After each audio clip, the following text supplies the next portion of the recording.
Saya coba pemaparan materi singkat ya, modal kerja, manajemen modal kerja.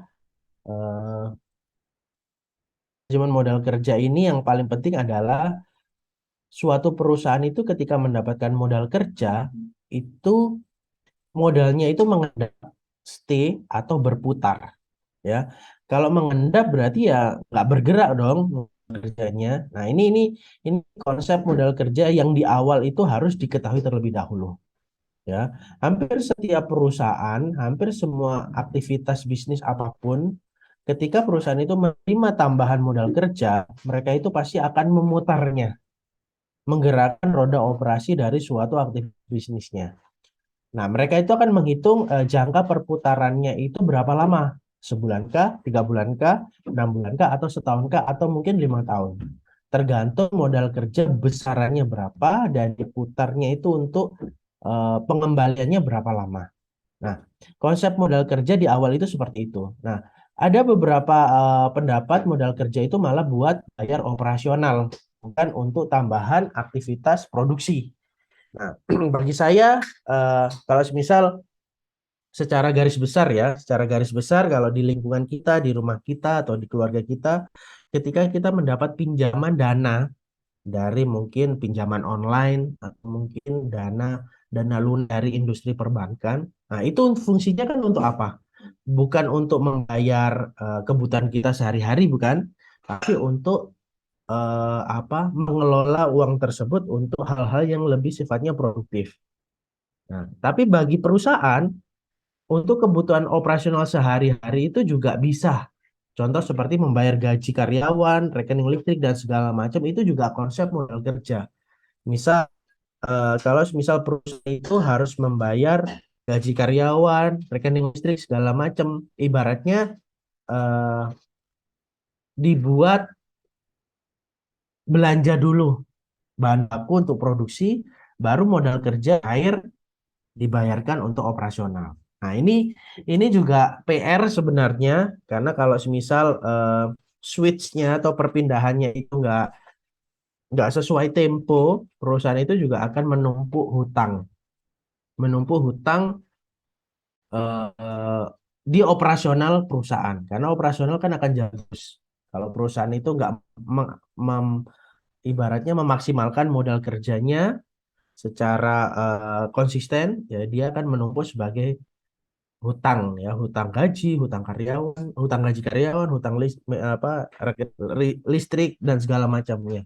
Ya, tapi kalau misal untuk modal kerja ya idealnya adalah ya diputar untuk belanja bahan mentah atau mungkin bahan baku atau mungkin investasi di bidang pengembangan produksi. Nah, ini konsep awal modal kerja yang penting dipahami adalah seperti itu. Nah, ini nggak banyak teman-teman, nanti UTS-nya nggak terlalu banyak di modal kerja, tapi paling tidak pun juga ada gambaran ya. Modal kerja itu selalu berhubungan dengan aset-aset jangka pendek atau mungkin harta-harta jangka pendek yang harus perputarannya itu eh, cepat ya. Jadi returnnya atau tingkat pengembaliannya itu cepat. Nggak boleh sampai puluhan tahun, itu nggak boleh. Ya, itu nanti portofolio keuangannya di laporan keuangan yang teman-teman bikin itu jatuhnya nggak sehat. Asetnya itu terlalu kecil ya. Asetnya itu terlalu kecil sehingga perusahaan itu dianggap kemampuan membayar utang modal tersebut nggak mampu ya. Nah, ini ngaruh terhadap current asetnya atau kalau teman-teman ngitung tadi itu apa, rasio yang pertama itu lebih gampang ya. Oke, modal kerja diri konsepnya itu ada tiga. Pertama kuantitatif, kualitatif, sama fungsional. Ya, dari teori-teori berbagai macam pakar itu semuanya juga dibahas tentang konsep ini. Jadi kalau misal teman-teman apa melakukan penelitian, tugas akhir segala macam, ya konsep ini ya dari dulu sampai sekarang ya sama. Ya kuantitatif, kualitatif, sama fungsional. Nah, tapi prakteknya di lapangan itu berbeda-beda tergantung perusahaannya, tergantung manajerial di manajemennya ya, bagaimana mereka mengelola setiap modal kerja yang mereka dapatkan dari pihak luar atau investasi dan segala macam. Nah, untuk istilah-istilahnya teman-teman nanti sambil baca-baca ya, tapi paling penting, poin pentingnya adalah kalau kuantitatif ini seluruh aktiva lancar. Seluruh aktiva lancar itu berisi tentang apa tadi? Kas, terus setara dengan kas, piutang, ya, terus persediaan itu aktiva lancar semuanya, ya. Nah, ini kuantitatif. Nah, tapi kalau kualitatif, aktiva lancar atas hutang lancar. Jadi bisa jadi perusahaan itu punya kas, punya aktiva lancar, itu mungkin bisa jadi dari hutang lancarnya, ya, mungkin dari apa eh, perusahaan itu beli mesin tapi berhutang, ya, atau mungkin perusahaan itu beli tanah tapi berhutang. Nah, ini kualitatif, ya, lebih lebih banyak asetnya tapi bukan karena dari modal tapi dari hutang. Ya, ini tidak ada larangan, setiap perusahaan itu mau mengelola perusahaannya seperti apapun itu tidak ada latar tidak ada larangan, hanya saja kalau teman-teman masih ingat rasio keuangan yang pertama apa current ratio, ya, porsi hutang hutang lancar sama aset lancar itu kan dibagi, ya. Nah, kemampuan perusahaannya itu berapa banyak? Sekalikah, dua kalikah ketika kemampuannya untuk melakukan pelunasan hutang. Kalau semisal 0, nah itu hati-hati. Jangan-jangan perusahaan ini gali lubang tutup lubang, ya, dapat tambahan modal, nutup hutang yang lain. Dapat tambahan modal, nutup. Nah, ini nggak boleh, nggak sehat, ya. Konsep kualitatif yang seperti itu nggak sehat, ya. Nah, tapi kalau yang berikutnya konsep fungsional ini eh, fungsi dananya ini dimaksimalkan untuk memperoleh pendapatan. Jadi berapa banyak dana yang diterima dari modal kerja, misal 1 juta. Kalau bisa kembalinya atau dapat income-nya itu ya 1 juta juga. Jadi 1 juta dikembalikan modal kerja, 1 juta sebagai income. Ya, ini fokusnya terhadap fungsional saja. Mungkin perusahaan menerima modal kerja hanya untuk riset penjualan, ya. Nanti feedbacknya adalah meningkatkan penjualan, ya. Nah, itu lebih ke fungsional. Atau mungkin perusahaan mendapat modal kerja untuk bangun pabrik baru. Nah, returnnya atau pengembaliannya adalah bisa menambah pabrik baru yang kedua. Nah, ini lebih ke fungsinya, konsep fungsional. Jadi mana yang paling tepat di antara tiga ini? Semuanya tepat, tergantung manajerial atau internal perusahaan ini fokusnya ke bidang apa, ya. Eh, ada yang mau ditanyakan konsep model kerja sebelum saya masuk ke pembahasan berikutnya? Monggo silakan teman-teman. Nah, ini contoh seperti eh, ini taruhlah konsep modal kerja di laporan keuangan, ya, neraca yang teman-teman kumpulkan dari laporan keuangan 5 perusahaan dan segala macamnya. Modal kerja kuantitatif 160. Ya, ini adalah aset lancarnya. Aset ya bisa kas, setara kas dan segala macam, persediaan semuanya ini totalnya 160. Kerja kualitatif adalah 160 dikurangi 100. 100 ini apa? Hutang. Berarti modal kerja kualitatif yang dimiliki perusahaan itu adalah 60.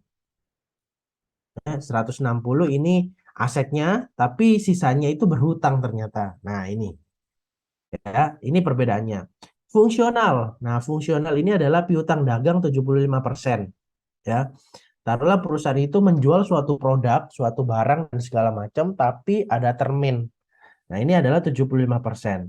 Kalau perusahaan mau konsisten untuk melakukan collection atau tagihan, ya 75% ini mungkin bisa ditekan jadi 25%.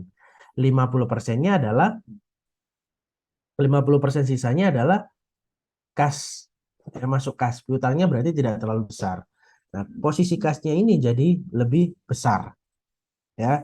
Nah, apakah itu diperbolehkan? Boleh. Atau mungkin perusahaan juga nggak mau seperti itu juga nggak apa-apa. Nah, ini adalah modal kerja fungsional. Kalau modal kerja potensial, nah ini kita fokusnya lebih ke margin atau keuntungan dari laba. Misal, piutang dagangnya 75%, ya. Tapi 75% itu ada tempo atau termin. Kalau misal lewat dari 30 hari dikenai biaya, ya, misal, ya. Nah, biaya tambahan atau biasanya kalau di tagihan-tagihan yang umum itu apa, ya? per 1 kali berapa gitu ya, saya lupa. Nah, itu masuk masuk pendapatan perusahaan misal. Nah, atau mungkin modal kerja potensialnya bisa dikelola sedemikian rupa agar menjadi modal kerja real. Nah, ini modal kerja potensial ya. Nah, kalau misal kita punya usaha ataupun mungkin create sesuatu yang sangat menguntungkan bagi kita, meskipun kita sambil kerja juga ikut orang. Nah, pelan-pelan mungkin kita harus coba pikirkan modal kerja itu kuantitatif, ya. Kalau bisa jangan kualitatif. Nah, kan kita nggak tahu nih prospek ke depan usaha kita seperti apa. Prospek ke depan apakah menguntungkan? Nah, kalau menguntungkan ya bagus.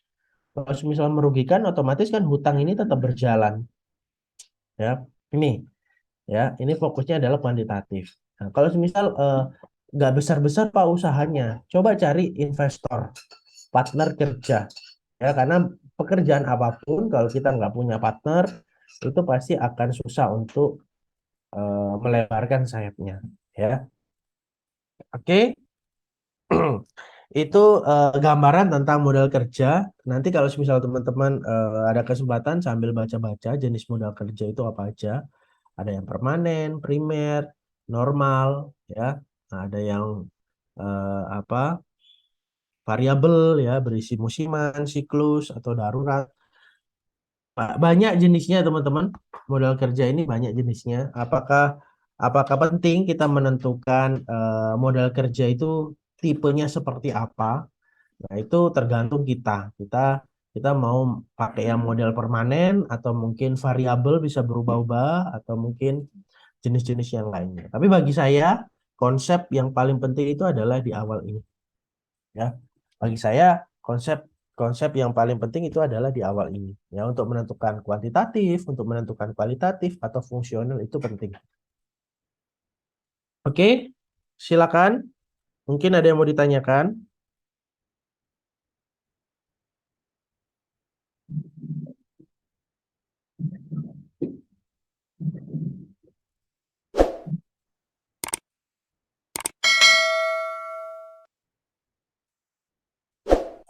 Monggo silakan teman-teman. Gak banyak ya biasanya. Jadi nanti istilah-istilah ini nggak harus dihafal, ya, pokoknya dipahami aja dulu tentang jenis-jenisnya. Bagi saya yang paling penting itu yaitu tadi konsep kualitatif, kuantitatif, sama fungsional, ya, karena ini pasti akan berhubungan dengan pekerjaan kita sehari-harinya. Entah itu kita sebagai seorang karyawan, entah itu kita sebagai seorang pengusaha, ya, atau mungkin kita bisa terapkan di keluarga kita sehari-hari. Kita mau menerapkan konsep model kerjanya itu secara kualitatif, kuantitatif, atau fungsional. Nah, itu semuanya tergantung kita. Oke, monggo silakan teman-teman. Ada yang mau ditanyakan? Ini nggak ada tugas ya, nggak perlu bikin summary dan segala macamnya. Karena tugasnya sudah cukup menguras energi ya, bikin rasio keuangan. Saya yakin itu akan bermanfaat di masa yang akan datang teman-teman untuk bikin rasio keuangan. Karena itu yang paling paling utama ya kalau misal mau mengukur perusahaan itu sehat atau tidak, ya kita harus membandingkannya dengan rasio keuangan, ya. Tapi kalau modal kerja ini lebih ke apa, kita mengalokasikan modal kerja tersebut ke apa saja, ya.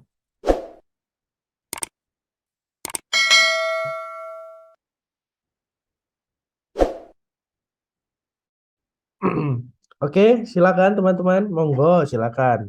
Ya, sebelum saya pindah, belum ding. Masih ada waktu berapa menit ini? Nah, 5 menit, 7 menitan lah, ya. Hari ini sehat semua ya, nggak ada yang kayak saya. Saya seminggu lebih nih batuk flu ini, astaga. COVID ini memang nggak hilang-hilang ya di muka bumi. Reaksinya ini kayak orang batuk flu biasa. Tapi mungkin karena sudah vaksin booster dan segala macam, jadi nggak kayak orang mau meninggal. Dulu waktu masih varian Delta, astaga, ngobrol aja udah batuk-batuk nggak jelas. Sekarang sudah tahu kalau ada flu, ada batuk, oh ya sudah kita harus ngapain ya. Yang penting antibiotik itu jangan skip. Terus jangan skip makan enak dan banyak. Udah itu jangan skip. Pesan saya. Cuman ya agak mengganggu kalau misal sedikit batuk dan segala macam itu agak mengganggu.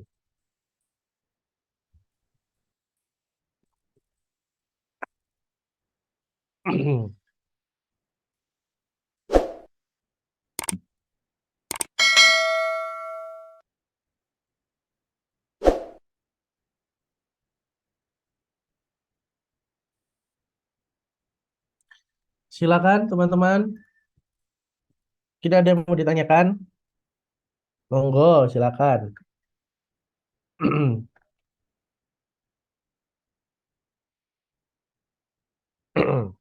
Jadi kalau misal ada pimpinan atau perusahaan atau mungkin bos ya yang melakukan hubungan relasi dengan banyak perusahaan, eh, faktor yang paling mereka akan fokusin adalah ya tentang modal kerja. Ya, perusahaan itu nggak akan bisa berdiri sendirian kalau misal dia tidak akan berafiliasi dengan industri-industri lainnya. Ya, modal kerja itu tidak selalu tentang pinjaman uang ya teman-teman. Ya, modal kerja itu tidak selalu tentang pinjaman uang dengan bunga yang kompetitif dan segala macam tidak.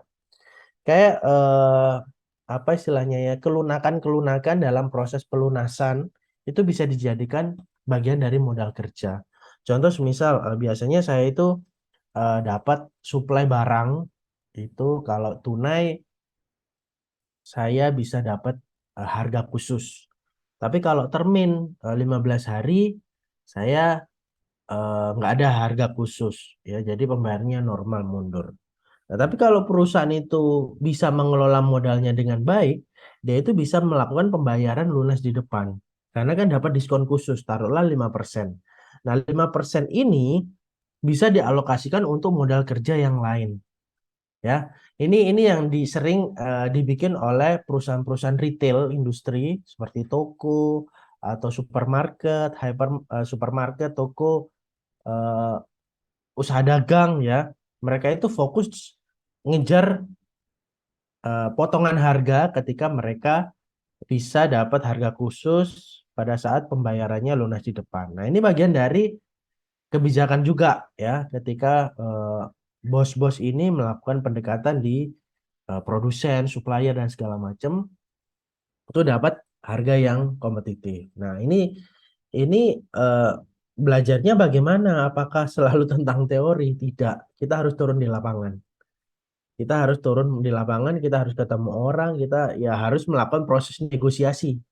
Makanya soft skill orang itu bukan hanya sekedar menganalisis suatu keadaan, laporan, pencatatan, informasi, bukan. Tapi soft skill seseorang itu juga bisa berkembang ketika dia juga punya skill negosiasi. Ya, contoh misal, Pak, minggu ini boleh nggak ya, Pak, nggak ada tugas karena kita mau fokus UTS. Nah, itu kan proses negosiasi. Kalau misal saya nggak bisa dong, kan setiap minggu kesepakatannya harus tugas, bikin summary. Nah, lawan bicara saya kan pasti akan melakukan nego. Boleh lah Pak, biar kita itu maksimal hasil UTS-nya. Memang yakin kalau misal nggak ada UTS, bisa. Bagaimana tahapannya untuk bisa belajar agar UTS-nya itu berhasil? Nah, ini kan ada proses negosiasi. Nah, hal-hal seperti ini juga terjadi di lingkungan pekerjaan. Kalau misal teman-teman berada di posisi khusus untuk berhubungan dengan konektivitas pengembangan perusahaan. Nah, ini yang sering saya lakukan di lapangan, ya sering saya lakukan di lapangan ketika ketemu decision maker atau mungkin orang-orang yang memiliki kepentingan terhadap kerjasama jangka panjang dengan perusahaan. Nah, ini berhubungan dengan ya kebijakan modal kerja. Kalau misal saya bisa nego dan segala macamnya dari sisi internal perusahaan diuntungkan, berarti kan proses bisnis berjalan lancar. Ya, ini penting untuk dipahami juga oleh teman-teman. Mungkin kalau semisal mau sharing-sharing sama saya nggak masalah, ya. Oke, saya tipe saya tipe moderat, ya. Saya nggak konservatif atau agresif. Kalau saya itu tipe moderat, jadi ngikutin modal kerja itu dapatnya berapa dan itu mau difokusin secara fungsional apa tidak. Saya nggak terlalu konservatif yang dapat dana besar terus dialokasikan untuk apapun gila-gila ya. Saya nggak seperti itu. Tapi kalau misal ada kerjasama, ada peluang-peluang untuk memaksimalkan modal kerja ini, saya cenderung moderat sih. Kalau agresif, saya akan cari-cari modal kerja mana lagi nih yang bisa saya ambil ya, besar kecilnya yang penting saya dapat. Nah, ini agresif ya. Konservatif ini cenderung apa ya, bukan jadul ya, tapi cenderung eh, apa ya, penuh pertimbangan, penuh perencanaan dan harus benar-benar maksimal ya. Kadang kadang di lapangan ketika terjadi gesekan-gesekan kan kita juga nggak bisa tetap stay bersifat konservatif, harus yang ngikutin apa yang terjadi di lapangan ya. Mungkin kita dapat berapa terus dialokasikan di aktivitas bisnis kita, ya ternyata nggak sesuai nih dengan apa perencanaan. Nah ya, kebijakan moderat ini juga harus berjalan, makanya sifatnya itu variabel ya. Oke, monggo teman-teman, mungkin ada yang mau ditanyakan, silakan. Monggo silakan. Setelah ini mata kuliah apa? Manajemen SDM. SDM, Mbak. Manajemen SDM. Wah, itu seru itu SDM. Karena saya tadi sempat kejebak macet gara-gara banyak demo buruh ya. Baguslah banyak investor masih mau berinvestasi bangun pabrik di Indonesia. Meskipun buruhnya komplain terus minta UMR naik. Apa kabar kalau semisal separuh dari investor yang ada di Indonesia pindah ke Vietnam? Mampus lah. Banyak perusahaan akhirnya gulung tikar pindah ke Vietnam semuanya. Ya, semakin meningkatlah eh, angka-angka pengangguran di Indonesia. Oke, oke teman-teman, kalau misal nggak ada pertanyaan, saya coba geser ke kelas sebelah ya. Monggo nanti dipelajari materi 1 sampai materi hari ini dan itu muncul di UTS ya. Santai aja UTS-nya, jadi yang umum-umum, contoh seperti fungsi, tujuan, ya, hal-hal yang simpel aja kayak gitu, termasuk kebijakan modal kerja ini juga ada ya. Ada tambahan sebelum saya akhiri untuk pertemuan kita malam hari ini, teman-teman? Cukup ya. Oke, kalau nggak ada pertanyaan lagi, saya akan akhiri untuk perkuliahan kita malam hari ini. Terima kasih sudah meluangkan waktunya di kelas saya ya. Sampai ketemu lagi setelah UTS. Jadi minggu depan nggak ada tatap muka karena UTS, berarti minggu depannya lagi ya, awal Desember kalau nggak salah. Ya awal Desember. Astaga, awal Desember ini kemungkinan saya itu izin ya. Jadi kemungkinan saya itu berhalangan untuk kasih materi, kemungkinan kita akan tugas aja ya. Kalau nggak salah itu tanggal berapa? Tanggal 1. Tanggal 1 dan tanggal 2 itu saya berhalangan. Jadi mungkin saya akan buat tugas ya. Tugas eh, untuk tanggal 1 tersebut. Oke, kira-kira itu teman-teman. Jadi saya mohon undur diri. Terima kasih. Selamat malam. Wassalamualaikum warahmatullahi wabarakatuh.